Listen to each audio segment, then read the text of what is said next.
नमस्कार दोस्तों, जी एकेडमी में आप सभी लोगों का एक बार फिर से स्वागत है और ये बायोइन्फॉर्मेटिक्स का लेक्चर है। तो बेसिकली बेसिक टर्मिनोलॉजी का हम पार्ट 2 देखेंगे आज। ठीक है, बेसिक टर्मिनोलॉजी बायोइन्फॉर्मेटिक्स में जनरली यूज़ की जाती है। हर एक चैप्टर्स में आपको ये फुल फॉर्म्स देखने को मिल जाएंगी, ये शॉर्ट टर्म्स देखने को मिल जाएंगे। ठीक है, video is sponsored by G academy. अगर चैनल पे नए हो और वीडियो अच्छा लगे तो लाइक ज़रूर करना, चैनल पे नए हो और वीडियो हेल्पफुल लगे तो शेयर भी जरूर करना और चैनल को सब्सक्राइब किए बिना मत जाना। वीडियो का एक्सप्लेनेशन प्योरली हिंदी में होने वाला है। तो आइए लेक्चर स्टार्ट करते हैं, ज़्यादा टाइम नहीं लूँगा आपका। तो जो सबसे पहली टर्म है वो है TREMBL। ठीक है, जिसको बोला जाता है translated European molecular biology laboratory. ठीक है, बताता हूँ इसका मतलब क्या होता है। तो TR तो एक अलग टर्म है और EMBL European molecular biology laboratory, जो कि EBI की है, यूरोपियन बायोइन्फॉर्मेटिक इंस्टीट्यूट की। ठीक है, तो बेसिकली है क्या TREMBL।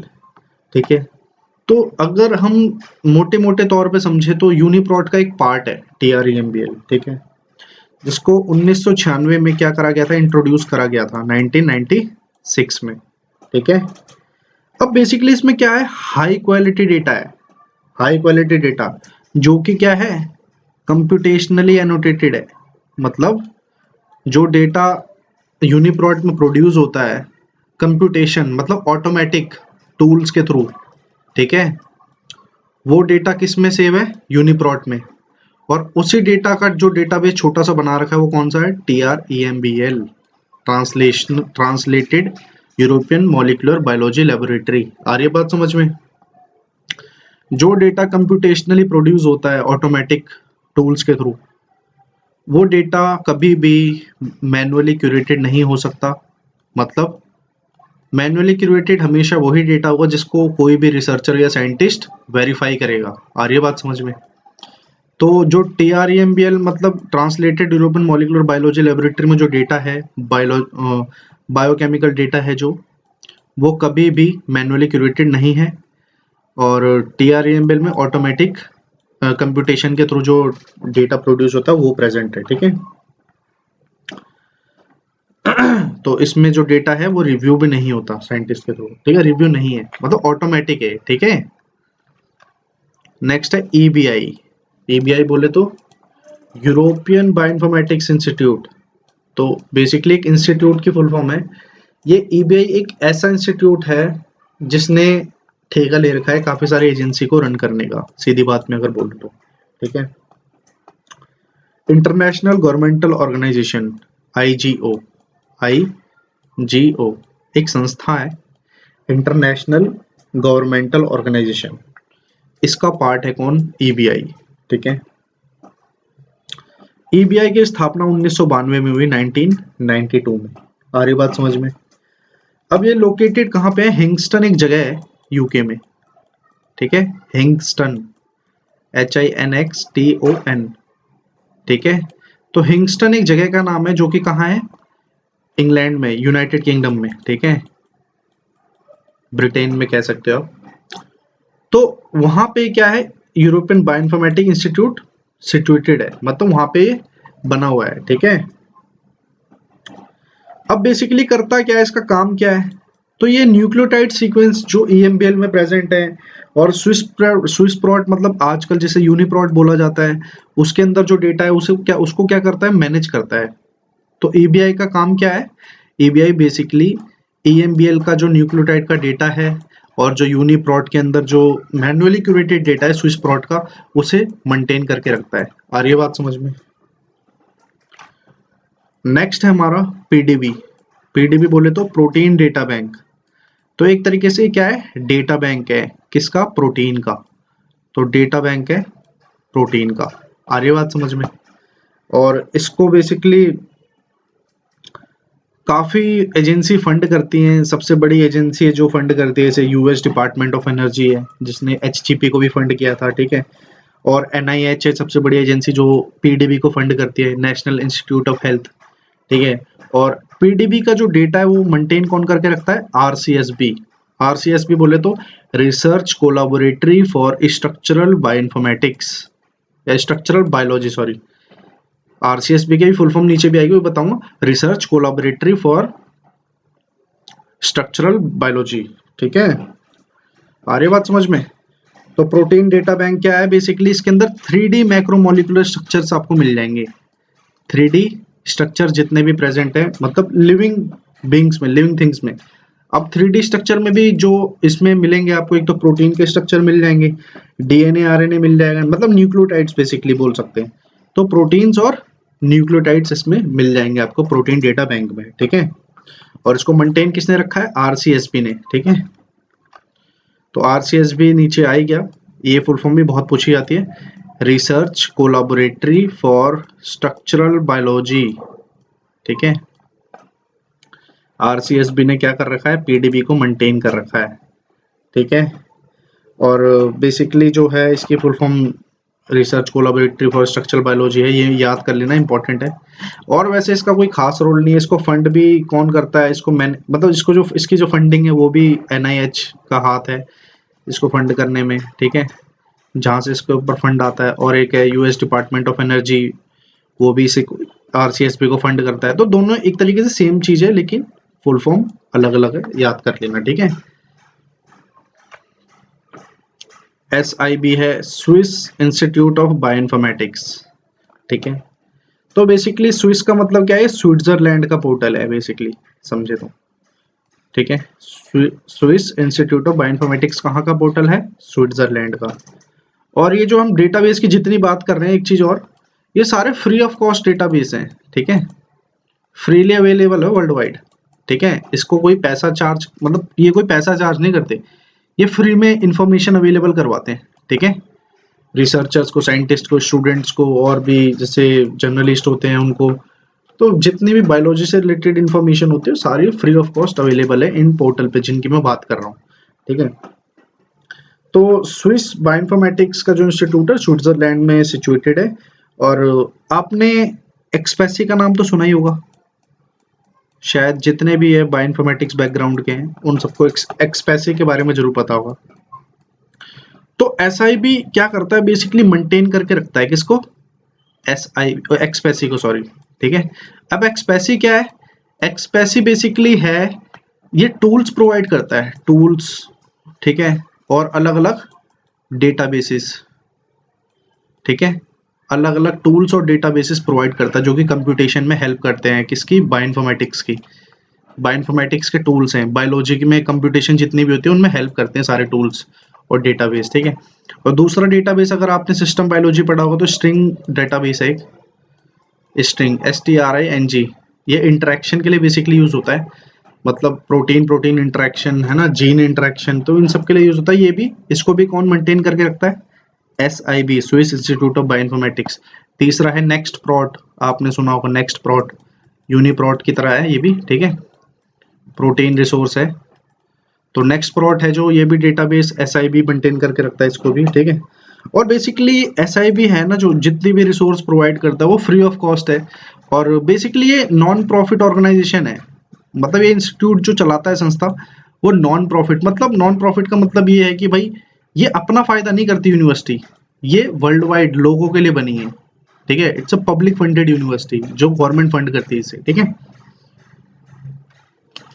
नेक्स्ट है भाई कैग।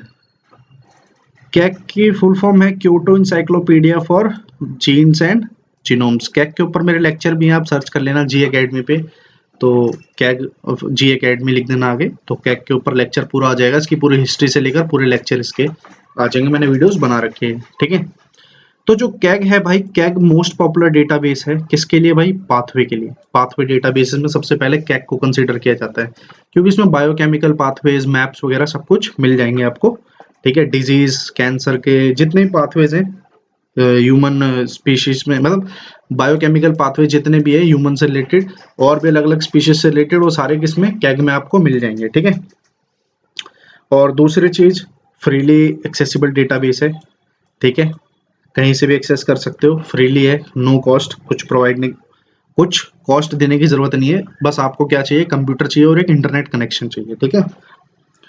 अब जो अगली चीज है ये है कि एक लेबोरेटरी है जिसका नाम है कान्हीसा लेबोरेटरी, कान्हीसा लेबोरेटरी, ठीक है।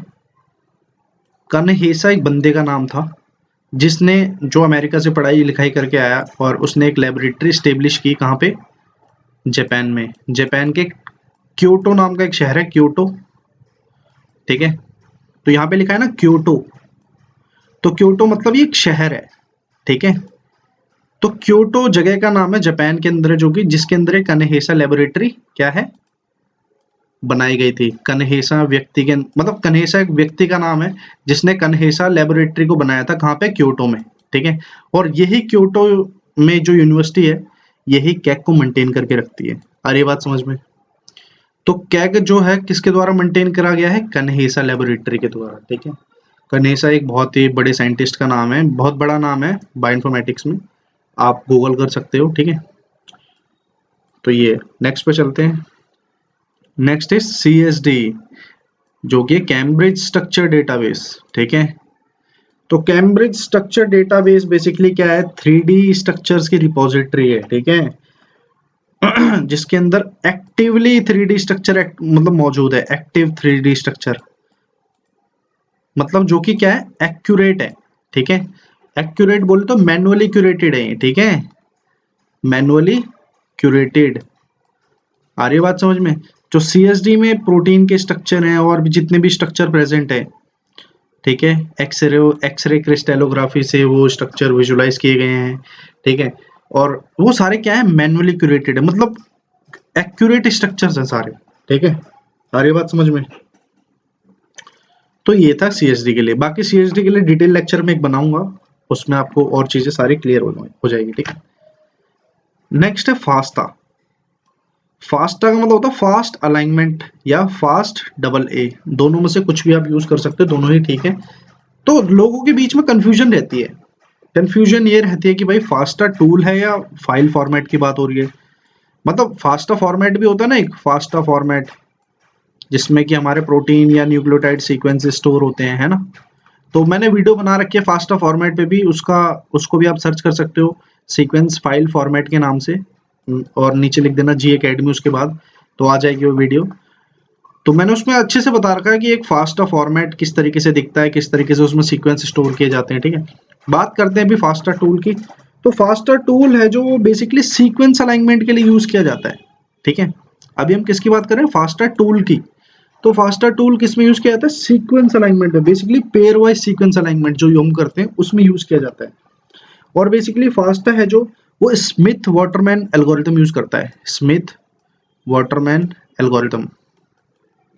दो तरीके की एल्गोरिथम होती है, एक तो ग्लोबल अलाइनमेंट के लिए होती है और एक लोकल अलाइनमेंट के लिए होती है, ठीक। तो स्मिथ वाटरमैन एल्गोरिथम है जिसमें क्या होता है, इसमें जो स्कोर होते हैं वो जीरो लेते हैं, नेगेटिव नहीं होते इसमें स्कोर, ठीक है। नेगेटिव में स्कोर नहीं होते। स्मिथ वाटरमैन एल्गोरिथम में किस में होते? स्कोर जीरो होगा, ठीक है, नेगेटिव में नहीं होगा, बस याद रखना। और एक होते हैं लोकल अलाइनमेंट, जो कि हमारा ब्लास्ट यूज करता है, मोस्ट एक्यूरेट जैसे माना जाता है, उसमें नेगेटिव में भी स्कोर होते हैं, ठीक है। लेकिन इसमें नेगेटिव में नहीं होते स्मिथ वाटरमैन एल्गोरिथम में, ठीक है। तो FASTA Smith Waterman algorithm use करता है, ठीक है। और लोकल अलाइनमेंट बेसिकली ये प्रोड्यूस करता है ये भी, बट इसके अंदर क्या है? नेगेटिव स्कोर नहीं होता। आ रही बात समझे?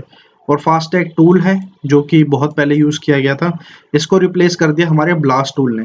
Basic local alignment search tool जो है अभी हम देखेंगे। अगला है पैम। पैम का मतलब पॉइंट एक्सेप्टेड म्यूटेशन। इसका मतलब ये है कि भाई मान लो कोई प्रोटीन का सीक्वेंस है, ठीक है, प्राइमरी सीक्वेंस की बात कर रहा हूँ मैं, अमीनो एसिड के।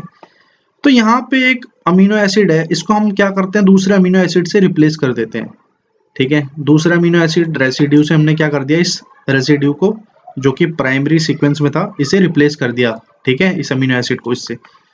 और ये अमीनो एसिड इसमें इंसर्ट हो गया, तो एक तरीके से क्या होगी? पॉइंट म्यूटेशन हो गई इसमें, है ना। पॉइंट म्यूटेशन हो गई। और ये पॉइंट म्यूटेशन अगर नेचुरल सिलेक्शन दिखाती है, मतलब नेचुरल, आ रही है बात समझ में? अगर ये पॉइंट म्यूटेशन एक्सेप्ट कर लेती है नेचुरल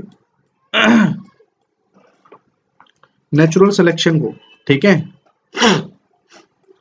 अगर ये पॉइंट म्यूटेशन एक्सेप्ट हो जाती है नेचुरल सिलेक्शन के द्वारा, तो इसी को बेसिकली बोला जाता है पॉइंट एक्सेप्टेड म्यूटेशन।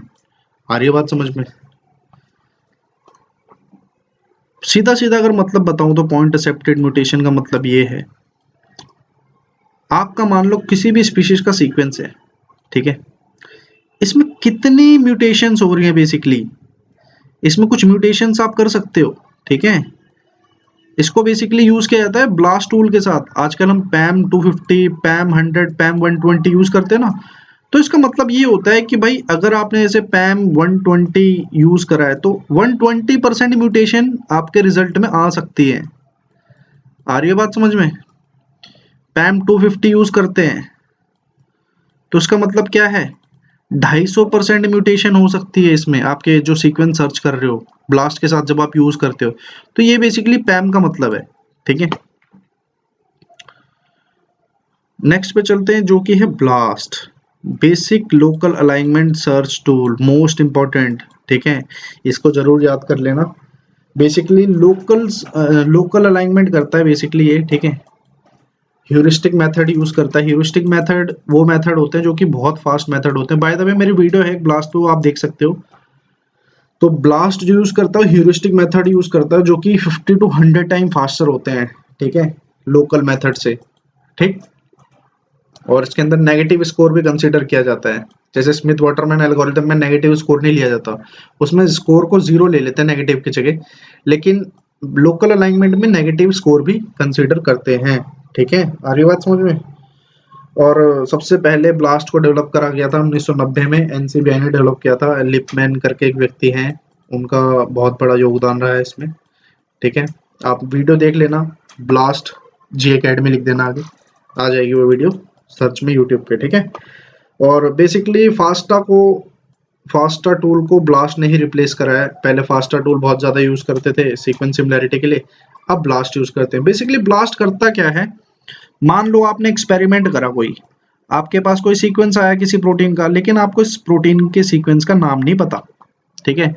आप क्या करोगे भाई साहब, इस सीक्वेंस को ब्लास्ट करोगे, इस सीक्वेंस को लेके ब्लास्ट करोगे, मतलब इस सीक्वेंस को एंटर करोगे ब्लास्ट के पोर्टल में, ठीक है, फिर ब्लास्ट करोगे अपने एल्गोरिदम सेलेक्ट, मतलब पैरामीटर सेलेक्ट करके। तो होगा क्या, बेसिकली इस सीक्वेंस के सिमिलर दिखने वाले जितने भी सीक्वेंस होंगे वो सारे आ जाएंगे, उनके नाम भी आ जाएंगे। तो इस वजह से क्या होगा, आपको पता चल जाएगा कि आपका जो सीक्वेंस है प्रोटीन का या न्यूक्लियोटाइड का, वो किस सीक्वेंस से ज्यादा रिलेटेड है, ज्यादा क्लोज है, या हो सकता है एग्जैक्टली मतलब आपका जो सीक्वेंस है, हो सकता है इसका जो रिजल्ट आ रहा है एग्जैक्टली कोई सीक्वेंस एक्चुअली है जो डेटाबेस में स्टोर है ऐसा, तो उससे आपका नाम पता लग सकता है इस सीक्वेंस का आपको, और उसके बारे में उसके फंक्शंस वगैरह और भी काफी सारी प्रॉपर्टीज पता लग जाती है, ठीक है। तो बेसिकली जो ब्लास्ट होता है उसमें काफी सारी वैल्यूज प्रोड्यूस होते हैं जब आप ब्लास्ट करते हो, तो जैसे ई वैल्यू हो गया, कवरेज हो गया, परसेंट आइडेंटिटी हो गया, तो ये सब भी मैंने कवर किए, उसमें आप जाके देख सकते हो, ठीक है। और दैट्स इट फॉर टुडे, मिलते हैं नेक्स्ट वीडियो में। आई होप आपको ये वीडियो पसंद आया होगा। अगर पसंद आया तो वही 3 काम, लाइक शेयर और सब्सक्राइब करे बिना मत जाना, ठीक है। तो मिलते हैं नेक्स्ट वीडियो में। Thanks for watching.